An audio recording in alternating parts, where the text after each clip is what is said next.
श्रोते हो, मैत्रिणींनो, पूर्वीपासून चालत आलेली स्त्रीच्या बाबतीतली एक परंपरा, ती म्हणजे एका स्त्रीच्या नावाआधी अबला या विशेषणाने तिला पूर्वी ओळखलं जात असे. पण आजच्या 21व्या शतकात एक स्त्री स्वतःचं अस्तित्व निर्माण करू शकते. इतकंच नाही तर ती स्वतःचं संरक्षणसुद्धा स्वतः करू शकते. याची खात्री तुम्हाला आमच्या आजच्या महिला विश्व या कार्यक्रमातनं नक्कीच येईल. तेव्हा श्रोते हो, आजच्या कार्यक्रमात बॉक्सिंग, थाई बॉक्सिंग, हाफ किडो, मिक्स बॉक्सिंग या क्षेत्रात जागतिक स्तरावर एकमेव महिला तांत्रिक अधिकारी म्हणून काम केलेल्या अशा वंदना पिंपळखरे मॅडम यांच्याशी आज आपण गप्पा मारणार आहोत. तेव्हा या कार्यक्रमाचे सादरकर्ते विनोद गवळी आणि मी जया सहस्रबुद्धे मॅडमचं आमच्या आकाशवाणी स्टुडिओत मनापासून स्वागत करते. मॅडम, सगळ्यात पहिला प्रश्न माझा तुम्हाला असा आहे की तुम्ही या क्षेत्रात येण्याचं मुख्य कारण काय? तुमची आवड का परिस्थिती? नमस्कार. माझी या क्षेत्रामध्ये येण्याचं मुख्य कारण हे आहे की परिस्थितीनुसार या क्षेत्रात येणं मला भाग पाडलं. कारण की ज्या भागात मी राहत होते तो भाग थोडासा असुरक्षित असल्याकारणाने आणि 1970 पासून तर 1995 पर्यंतचा मी ज्या भागात राहत होते तो भाग मला अतिशय असुरक्षित वाटल्यामुळे मी वयाच्या 6व्या वर्षीपासून ॲज अ प्लेयर म्हणून मी या क्षेत्रात आली. आणि त्यानंतर मी जशी मी प्रोग्रेस करत गेले त्याच्यातून मला एक पदक मिळत गेलं. त्याच्यामुळे मला पुढच्या ज्या काही खेळाडूनंतर ज्या काही स्टेज असतात त्या मला परीक्षा देऊन त्याच्यामध्ये मला एक आवड निर्माण झाली. म्हणून मी परिस्थिती आणि आवड या दोन्ही कारणाने या गेममध्ये मी आलेली आहे. बरं. सुरुवातीला मी ज्याप्रमाणे बोलले, बॉक्सिंग, थाय बॉक्सिंग, हाफ किडो आणि मिक्स बॉक्सिंग हे जे बॉक्सिंगचे वेगवेगळे प्रकार आहे, या प्रकाराविषयी तुम्ही आमच्या श्रोत्यांना थोडक्यात माहिती सांगा. बॉक्सिंग हा एक प्रायोरिटी गेम आहे. प्रायोरिटी गेम म्हणजे की जो स्पोर्ट्स मिनिस्ट्रीला गेम असतात त्याच्यामधनं हा एक अतिशय नावाजलेला गेम आहे. आणि ह्या बॉक्सिंगमध्ये आपल्या नाभीच्या वर फक्त आणि आपल्या डोक्यापर्यंत फ्रंट साईडला हुक आणि पंच हे 2 मारूनच आपण बॉक्सिंगमध्ये समोरच्याला आपण हरवू शकतो. आणि मिक्स बॉक्सिंग हा एक प्रकार असा आहे की त्या ठिकाणी तुमचे पाय आणि हात हे फ्रंट साईड आणि बॅक साईड या दोन्ही साईडला चालले जातात. आणि किक बॉक्सिंग हा एक प्रकार असा आहे की त्याच्यामध्ये ओनली फॉर किक्स. याच्यानुसार मग आपल्याला ह्या सगळ्या गेममध्ये वेगवेगळ्या नियमानुसार आणि त्याच्यानुसार आपल्याला जावं लागतं. आणि म्हणजे नावाप्रमाणे आपण या बॉक्सिंगचा वेळोवेळी उपयोग करू शकतो. बरोबर. बॉक्सिंगच्या क्षेत्रात जेव्हा तुम्ही पदार्पण केलं तर बॉक्सिंगसोबतच तुम्हाला किंवा तुमच्यासारख्या अनेक खेळाडूंना यामध्ये खाण्यापिण्याची काही विशेष काळजी घ्यावी लागतं का? हो, बॉक्सिंगमध्ये जर आपण बघितलं तर त्याच्यामध्ये ज्या काही महिलांच्या आणि पुरुषांच्या म्हणजे under 14, under 17, under 19 and senior म्हणजे वयाच्या 40 वर्षापर्यंत कुठलाही खेळाडू हा आपण ऑल इंडिया जेव्हा युनिव्हर्सिटीच्या गेम खेळतो वयाच्या 25 वर्षापर्यंत, त्या 25 वर्षानंतर तो मुलगा एक ओपन कॅटेगरीमध्ये खेळतो. जसं मेरी कोम वगैरे, विजेंदर वगैरे खेळतात ते वयाच्या 25 वर्षानंतर खेळतात देशासाठी. तर 25 वर्षापर्यंत आपण ऑल इंडिया लेवलला खेळू शकतो. म्हणजे अंडर 17, अंडर 19 पर्यंत आपण शासनाच्या शालेय गेममध्ये खेळू शकतो. आणि मग नंतर तशाच फेडरेशनच्या गेममध्ये खेळू शकतो. असोसिएशन आणि स्कूल गेम आपण 19 पर्यंत खेळून मग आपण फेडरेशनतर्फे आपण या ओपन कुठलाही खेळाडू खेळू शकतो. आणि त्याच्यामध्ये काय आहे की मुलगा असो की मुलगी असो त्याच्यामध्ये ज्या वेट कॅटेगरी आहे, समजा एक एक्झाम्पल बघितलं आपण 50 ते 52 वेट कॅटेगरी आहे, तर ज्या वेळेला स्पर्धा असतात त्यावेळेला त्यांचं जे वेट होतं, ट्रायल वेट होतं, लास्ट वेट होतं, त्यावेळेला ट्रायल वेटला जर समजा एखाद्याला 25 ग्रॅम वगैरे जर जास्ती असलं तर त्याला ते वेट लॉस करणं गरजेचं असतं. कारण की कुठल्याही जिल्हा, विभागीय म्हणा किंवा राज्य म्हणा, राष्ट्रीय म्हणा, आंतरराष्ट्रीय, ऑलिम्पिकपर्यंत ज्या काही स्तर आहे त्या स्तराला तुम्हाला तुमचं वेट कॅटेगरीमध्ये तुम्ही ज्या खेळतात ते वेट तुम्हाला वेट कॅटेगरीमध्ये खेळतात ते जर वेट तुम्ही सांभाळलं नाही तर तुम्ही एकतर त्याच्यातनं बाहेर होऊ शकता किंवा मग तुम्हाला एकतर वेट तुम्हाला तुमचं कमी करावं लागतं. त्याकरता तुम्हाला आता आम्ही जेव्हा नेहमी पाहतो मुलींना पाहतो त्यावेळेला मुलगा कधी कधी 3 दिवस नुसतं लाळ जे गिळतो त्याच्यावर सुद्धा राहतो, किंवा एखादा पाण्याचा घोट वेट जर कमी होत नसेल तर, किंवा नुसतं पाणी पिऊन असतो, ज्यूस पिऊन असतो. आणि 90+ जर मुलगा असेल तर त्याला जी वेट कॅटेगरी लिमिट असते 10 किलो जास्ती वगैरे असतं, त्याच्यामध्ये तो मुलगा अगदी बिंदास खाऊ शकतो. आणि तसं पाहिलं ना तर मॅडम की आपण एका दिवसामध्ये 10 किलो वेट हे नक्कीच वाढवू शकतो. तुम्ही म्हणाल की कसं? कारण की एखाद्या मुलाचं वेट बसत नाही पण त्याला खेळायचं असतं. तर त्यावेळेला तो समजा एक्झाम्पल म्हणा, पाणी पिऊ शकतो, एक बिस्लरीची बॉटल, आणि एक डिश पोहे खाऊ शकतो, समोसा, आणि अगदीच जास्ती अजून वेट कमी झालं असेल तर तो रसगुल्ला वगैरे असे गोड पदार्थ खाऊन एका दिवसामध्ये तो त्याचं वेट गेन करू शकतो. पण 25 ते 50 ग्रॅम म्हणा, 100 ग्रॅम म्हणा, तुमचं एका दिवसात वेट लॉस नाही होऊ शकत. हा 2 मध्ये तुम्ही जर तुमच्या वेट कॅटेगरीमध्ये जर खेळायचा असेल तर तुम्हाला तुमच्या आहारावर आणि तुमच्या आरामावर या सगळ्या गोष्टीवर नियंत्रण ठेवणं गरजेचं असतं. म्हणजे थोडक्यात या गेममध्ये तुमचं एज आणि वेट कंट्रोल ह्या 2 गोष्टी जास्त महत्त्वाच्या आहेत. बरोबर. या सगळ्यांची प्रॅक्टिस आणि वेगवेगळ्या ठिकाणी होणाऱ्या स्पर्धा या गोष्टीचा तुमच्या अभ्यासावर काही परिणाम झाला का? म्हणजे तुम्ही वेळ देऊ शकलात अभ्यासाला की कमी वेळ दिला? नाही, काय होतं मॅडम की समजा आपण दिवसभराचा जर आपण आपला टाइम टेबल जर बनवला तर त्याकरता आपल्याला आपला अभ्यास करून आणि आपली जर प्रॅक्टिस आहे इतर ठिकाणी वेळ न घालवता, आता समजा आजकालची जी पिढी आहे ती पिढी मोबाईलमध्ये जास्ती लागलेली दिसते तुम्हाला. त्यावेळेला या कुठल्या गोष्टींचं भान न ठेवता जर आपण आपल्या टाइमटेबलनुसार जर आपण अभ्यास, आराम, आहार आणि आपली प्रॅक्टिस यावर जर आपण जर सगळीकडे नियंत्रण ठेवलं आणि वेळ चांगला दिला तर मग आपण नक्कीच कुठल्याही स्पर्धेत भाग घेतला तर आपण नक्कीच जिंकू शकतो. म्हणजे वेळेचं थोडंसं आपल्याला नियोजन करावं लागतं. नियोजन करणं गरजेचं आहे. बरोबर. जेव्हा तुम्ही बॉक्सिंग या खेळात इंटरेस्ट दाखवला तेव्हा तुम्हाला शाळेत किंवा इतर ठिकाणी तेव्हा तुमच्या मित्रमैत्रिणीच्या वागणुकीत काही फरक तुम्हाला जाणवला का? मॅडम, खूप छान प्रश्न विचारला तुम्ही की वागणुकीत फरक पडला म्हणण्यापेक्षा आपल्यापासून खूप जण दुरावतात. आपण या क्षेत्रात आहे कारण की कसं असतं की माझे जे सगळे गेम आहेत ते गेम सगळे पुरुष प्रधान गेम आहेत. बरोबर. त्यामुळे ह्या गेममध्ये पहिल्यापासूनच मी एकटी वावरत आल्यामुळे त्यामुळे मला माझ्यापासून बरीचशी मुलं मुली माझ्याशी बोलणं सोडलं होतं. आणि माझ्याशी बोलणं सोडलं म्हणणं जाऊ द्या, पण माझ्याकडे येणं जाणं पण सोडलं होतं. अरे काय ही पोरगी धांगडधिंगा शिकते, आपल्याला एखाद्याला मारून बसली तर काय मग या सगळ्या गोष्टीचा तुमच्या स्वतःवर काही परिणाम झाला? हो, माझ्या स्वतःवर परिणाम हा झाला की आफ्टर माय ग्रॅज्युएशन जरी मी नोकरी करत असली तरी मला जेव्हा माझ्यासाठी माझे आईवडील ठिकाणं पाहायला सुरुवात केली होती त्यावेळेला मुलाच्या आईवडिलांकडनं असे 2-3दा मला रिप्लाय आले की अरे बाबा हिला नको करू, तू ही तुला मारील, मला पण मारील, आपण हिला पसंत केलं नाही तरी चालेल, यांच्याकडे आपण स्थळ बघायला नाही गेलं तरी चालेल. ह्या अशा भूमिका मला फार बघायला मिळाल्या. बरोबर. म्हणजे या फेजमधून मी म्हणजे अजूनही या वयातही मी जाते आहे. कला आणि क्रीडा या क्षेत्रात जाण्यासाठी तुमच्या कुटुंबातून किंवा समाज आणि काही परिचितांकडून तुम्हाला कुणाचा विरोध जाणवला का? मॅडम, मी सगळ्यात पहिलं माझं इंटरनॅशनलच्या ज्या लेव्हल्स असतात, समजा एक एक्झाम्पल म्हणजे एशियन, आंतरराष्ट्रीय, वर्ल्ड आणि ऑलिम्पिक या ज्या काही स्तर आहेत त्या स्तरामध्ये सगळ्यात पहिलं माझं इंटरनॅशनल कॉमनवेल्थ झालं. तर ते मी दसऱ्याच्या दिवशी जॉईनिंग दिलं. दसऱ्या दिवशी जॉईनिंग दिलं असताना त्यावेळेला माझ्या सासूबाई ॲट द प्रेझेंट टाईम त्यावेळेला 84 इयर्स ओल्ड होत्या. पण त्यांनी सांगितलं की तुला याच्यामध्ये पुढे जाऊन तुला याच्यामध्ये फायदा आहे आणि तू त्याच्यामध्ये डिव्होशन तुझं जे आहे ते मी बघितलं आहे, तर तू नक्कीच याच्याकरता जा.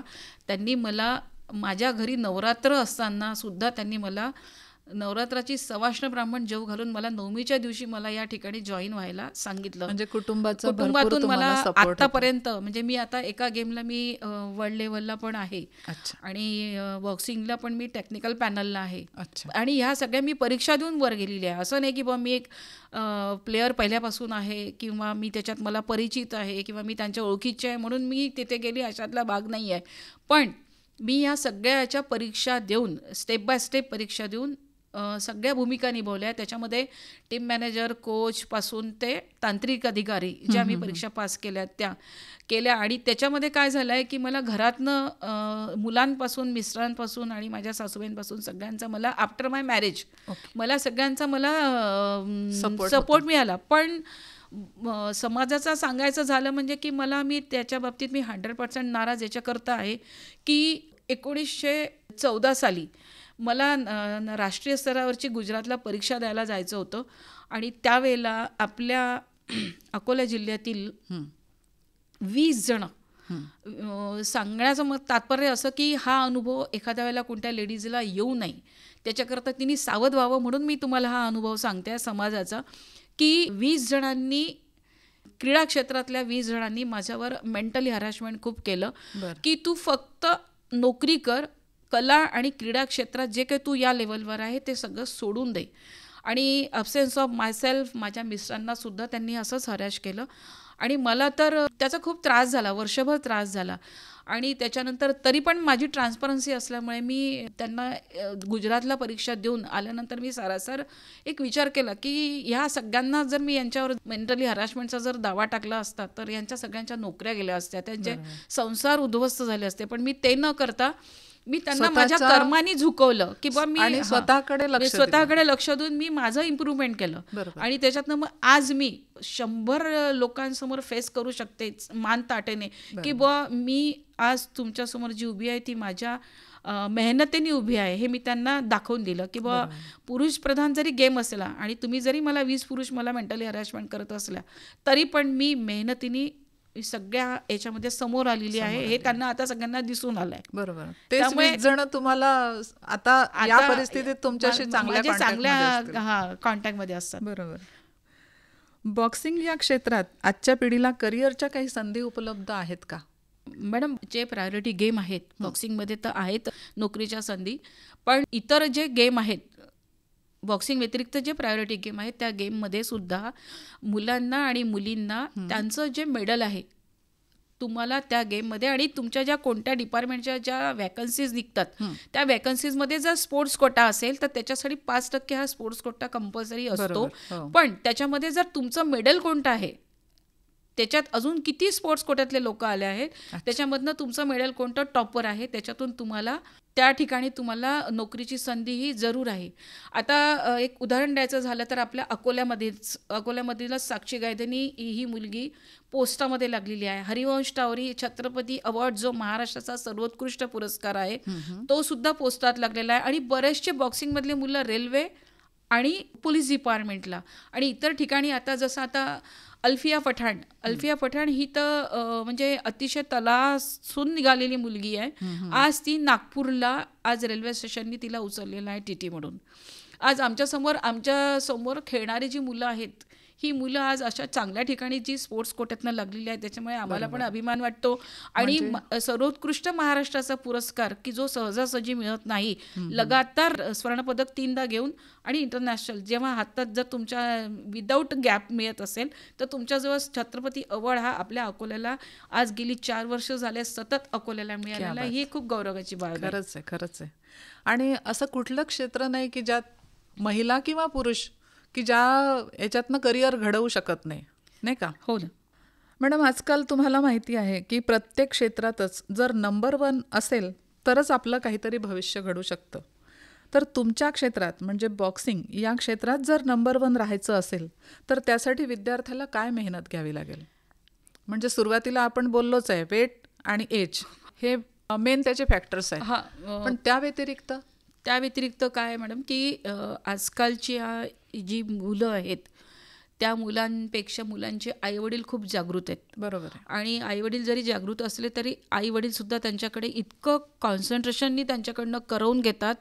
त्याच्यासोबत तो मुलगा आज काय मेहनत करतो काय नाही हे सगळं जर बघितलं त्याच्यामागे त्यांची जिद्द, चिकाटी आणि त्यांचा जो नियमित असलेला सराव हा जो आहे या गोष्टीला जर आणि त्यांचं डाएट आणि त्याच्यानुसार असणारा त्यांचा आराम बरोबर. आणि त्यांचा जो सराव करून घेतात त्यांचे जे कोच आहेत. आता आपल्या अकोल्याला जे कोच लोक आहेत ते त्यांच्याकडनं खरंच बॉक्सिंगचं म्हणजे मी जे नेहमी पाहते, नेहमी माझं जाणं येणं आहे ऑफिशियल दृष्टिकोनातून म्हणा, तशी पण वसंत देसाईला जेव्हा आम्ही जातो त्यावेळेला बघतो, त्यावेळेला काय होतं की ज्या मुलांना मोबाईल आणि बाकीच्या गोष्टींना ते व्हॅल्यू न देता फक्त गेम आणि अभ्यास याला देतात, ते मुलं अतिशय त्या आपल्या क्षेत्रामध्ये उच्च स्तर गाठतात. त्याकरता तुम्हाला तुमचा सराव, डाएट, आराम आणि तुमची चिकाटी, जिद्द आणि मेहनत या सगळ्या गोष्टींना आपण प्राधान्य दिलं तर मुलगा नक्कीच यश मिळवू शकतो. बरोबर आहे.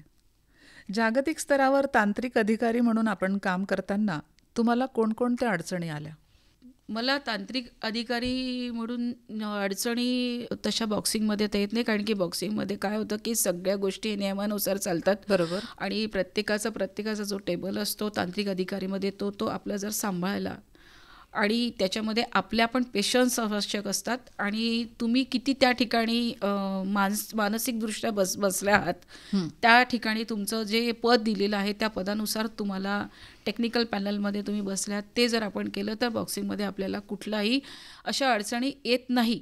पण इतर गेममध्ये काय होतं मॅडम की काही लोकांना नियम माहीत नसतात, तर त्यामुळे मग ते एखाद्या वेळेला आपल्यावर काही पण अशी बोलतात की अरे मैडम ये तो ऐसा नहीं है, ये तो आपने ऐसा नहीं करना चाहिए था. अरे भाऊ, तुला जर काही माहीत नाही आहे, याच्यातलं पॅनलमधलं काही माहीत नाही तर बोलू नको.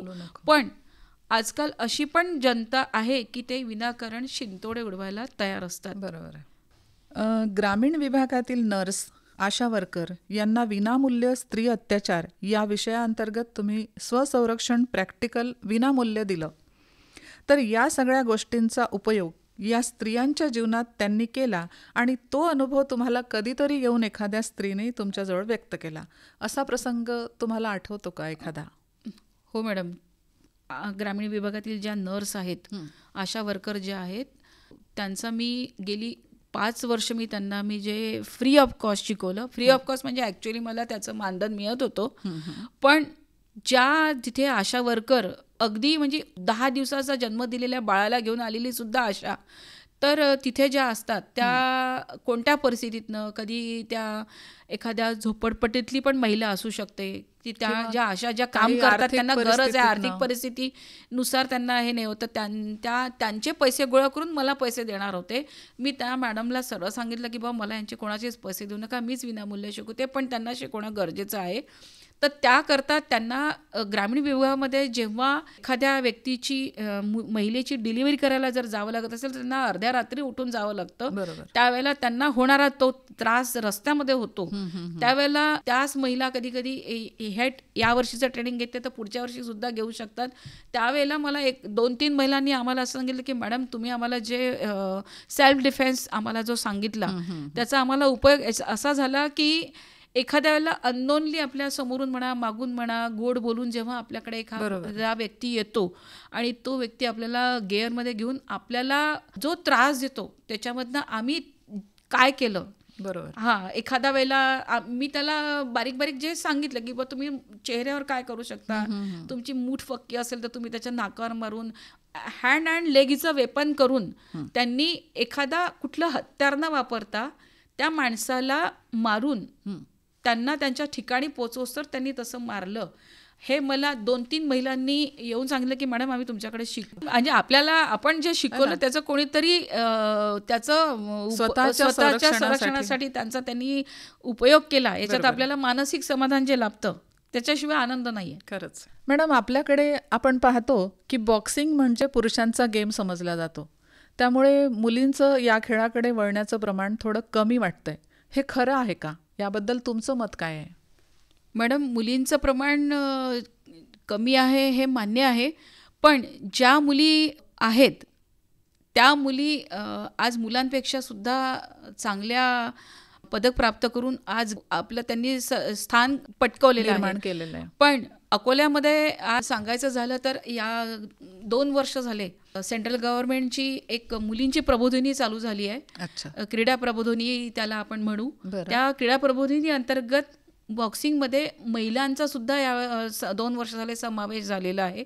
कारण की अकोल्याला मुलांची पण प्रबोधिनी आहे अच्छा. आणि मुलींची पण 2 वर्ष झाले चालू आहे. त्यामुळे प्रबोधिनीमधून आणि ज्या मुली फेडरेशनतर्फे खेळतात, क्लबतर्फे खेळतात, त्या याच्यामध्ये आता अकोल्याला आपल्या मुलींचं प्रमाण हे मुलांच्या बरोबरीने झालेलं आहे. सगळ्याच गेममध्ये आता या 5-6 वर्षामध्ये मुलींचं प्रमाण पण जास्त झालेलं आहे, पण मुलांपेक्षा कमीच आहे हे आपण मान्य करू.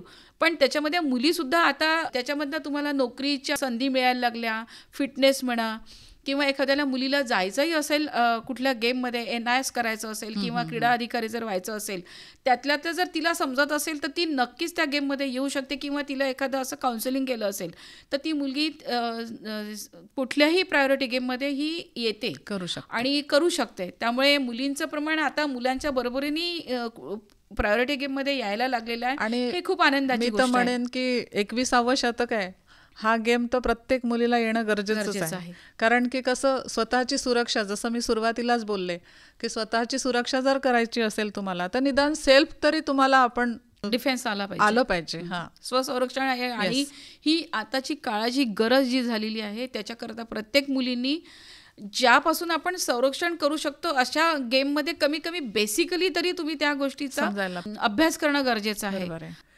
आता एकीकडे बॉक्सिंगमध्ये चॅम्पियनशिप, तर दुसरीकडे रांगोळीच्या प्रकारात संस्कार भारती आणि आर्टिफिशियल आणि नॅचरल फुलांची सर्वात मोठी रांगोळी काढणारी महिला. हे समीकरण थोडंसं आमच्या श्रोत्यांना उलगडून सांगा. म्हणजे काही लोकांचं तुमच्याकडे बघण्याचा दृष्टिकोन नाही, वंदुताईशी बोलताना थोडंसं सांभाळूनच बोलावं लागेल, पण वंदुताईची कला बघताना त्या लोकांनी तुम्हाला कसं इम्प्रेस केलं किंवा तुम्ही कसं ते व्यक्त केलं? मॅडम, रांगोळी, पदार्थ आणि बॉक्सिंगमध्ये मी आवड आणि परिस्थिती या दृष्टिकोनातून गेली क्रीडा क्षेत्रामध्ये. अच्छा. पण माझी परिस्थिती अतिशय गरीब असल्या कारणाने मी लहानपणापासूनच माझं शिक्षण मी शेवाया विकून, पदार्थ विकून मी माझं शिक्षण उभं केलं पोस्ट ग्रॅज्युएशनपर्यंतचं. बरं. आणि त्याच्यातनं काय झालं की जेव्हा मी नोकरीला लागले त्यावेळेला आणि आईचं छत्र लवकर गेल्यामुळे मी इकडे तिकडे न बसता म्हणजे तो ज्यावेळेचा काळ होता 1970 ते 95 पर्यंतचा जो काळ आहे, सत्र जे आहे, त्या याच्यामध्ये मी स्वतःला गुंतवून ठेवलं.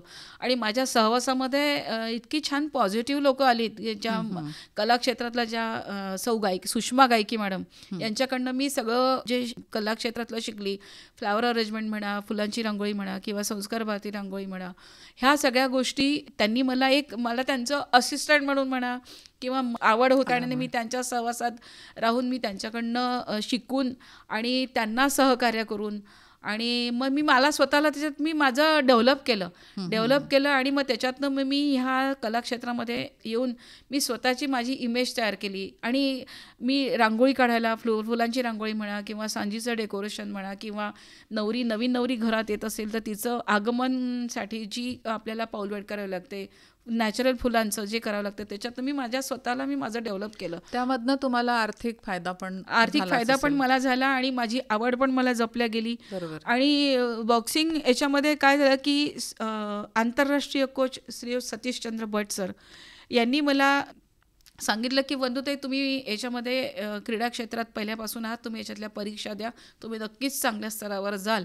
त्यामुळे मला कला क्षेत्रामध्ये सौ गायकी मॅडमनी आणि क्रीडा क्षेत्रामध्ये भट सरांनी मला या स्तरापर्यंत आणण्यात या दोघांचा आणि माझ्या घरातल्यांचा जो मला साथ आहे, याच्यामुळे मी आज हे सगळं करू शकते. बरोबर आहे. आणि कला तर ठीक आहे, तुम्ही स्वतःची कला जोपासली, या व्यतिरिक्त तुम्ही कॉलेजमध्ये पण राधादेवी गोयनका महाविद्यालयामध्ये तुम्ही 35 वर्ष शिक्षकेतर कर्मचारी म्हणून तुम्ही जॉब केला, 8.5 ते 3.5. या वेळेत जर तुम्हाला एखादं ऑर्डर आली असेल किंवा मग तुमचं इकडे बॉक्सिंगचं काही स्पर्धा असेल, तर मग तुम्ही ही वेळ कशी मॅनेज केली? मॅडम, मला वर्षभराच्या ज्या सुट्ट्या असतात त्या सुट्ट्या मी इतर वेळेला न काढता माझ्या एक तर गेममधून मी देशाचं कार्य करायची आणि मला जर कला क्षेत्रामध्ये जर मला कुठली ऑर्डर असेल किंवा मला जर काही काम करायचं असेल तर मी माझ्या स्वतःच्या सुट्ट्या टाकायची, CL म्हणा, मेडिकल म्हणा, आणि एखादा रविवार पाहून वेळेचं आला तर manage मॅनेज केली. आणि क्रीडा क्षेत्रात जर एखाद्या वेळेला ऑल इंडिया म्हणजे युनिव्हर्सिटी गेमला जायचं असेल किंवा नॅशनलला किंवा राज्यस्तरीय जर मला बॉक्सिंगच्यासाठी जर मला एक टेक्निकल पॅनलमध्ये जायचं असेल, तर रेफरी जज म्हणून जायचं असेल, तर मला बऱ्याच वेळेला ड्युटी लीव पण मिळाल्या, म्हणजे त्याला आपण विशेष कार्यरजा म्हणू, त्या पण मला दिल्या. महाराष्ट्र शासनाचा पुण्यश्लोक अहिल्यादेवी होळकर पुरस्कार प्राप्त, श्रीरत्न पुरस्कार प्राप्त, महाराष्ट्र शासनाचा गुणवंत क्रीडा संघटक पुरस्कार प्राप्त, जिल्हा परिषद आरोग्य विभागाचा जीवनगौरव पुरस्कार प्राप्त, all India martial art Bruce Lee's excellence award, Rotary club Ilaben Chaudhary पुरस्कार, बॉक्सिंग या गेममध्ये स्कूल गेम ऑफ इंडियातर्फे देण्यात येणाऱ्या वैयक्तिक बेस्ट रेफरीजस पुरस्कार अनेकदा तुम्हाला मिळालेला, जीत कुनिदो थाई बॉक्सिंग या गेममध्ये बेस्ट ज्युरी पुरस्कार अनेकदा, क्रीडा भारतीयतर्फे जिजामाता पुरस्कार. इतकेच नाही तर पुणे येथे नुकत्याच आयोजित केलेल्या हॉटेल इनग्रीनमध्ये राज्यस्तरीय मास्टरशेफ स्पर्धेत एकूण 85 स्पर्धकांनी भाग घेतलेला होता. त्यापैकी मॅडमला 17 बक्षिसांच्या मॅडम मानकरी ठरल्या. या अशा अनेक पुरस्कारांनी पुरस्कृत असलेल्या आमच्या वंदना पिंपळखरे मॅडमला त्यांच्या उज्ज्वल भविष्यासाठी अकोला आकाशवाणीकडून खूप खूप शुभेच्छा.